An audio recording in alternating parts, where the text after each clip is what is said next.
ఏండోయ్, మా అమ్మ ఈరోజు శనగపిండితో మంచి స్వీట్ చేసిందండి. దీన్ని బేసన్ లడ్డు అంటారండి. దీని టేస్ట్ ఇంచుమించు మన తొక్కుడు లడ్డూలానే ఉంటుందండి. ఇది నోట్లో పెట్టుకుంటే వెన్నలా కరిగిపోతుందండి. ఇంక ఈ స్వీట్ని మా అమ్మ ఎలా చేసిందో చూద్దాం పదండి. ముందుగా శనగపిండిని మెత్తగా జల్లించుకుని తర్వాత ఒక కడాయిలో నెయ్యి నూనె కలిపి అరకప్పు వేసుకుని జల్లించి పెట్టుకున్న 2 కప్పులు శనగపిండి వేసుకోవాలండి.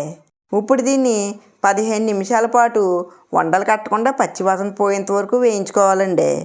చూసారా, ఈ విధంగా ఉన్నప్పుడు పావు టీ స్పూన్ యాలకుల పొడి వేసుకుని 1 నిమిషం కలుపుకొని స్టవ్ ఆఫ్ చేసి దింపేసుకోవాలండి.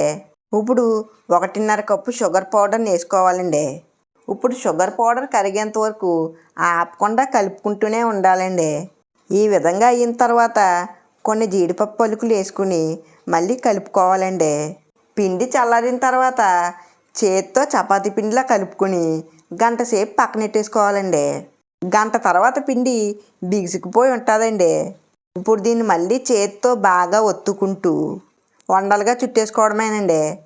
అంతేనండి, వెన్నలా కరిగిపోయే బేసన్ లడ్డు సిద్ధం. అంతేనండి ఇవాల్టి వీడియో. ఈ వీడియో కనుక మీకు నచ్చినట్లయితే లైక్ చేయండి, షేర్ చేయండి. అలాగే ఇలాంటి మంచి వంటకాల కోసం సబ్స్క్రైబ్ చేసుకుని దాని పక్కనున్న బెల్ ఐకాన్ ఆన్ చేసి పెట్టుకోండి. ఉంటానండి, బాయ్.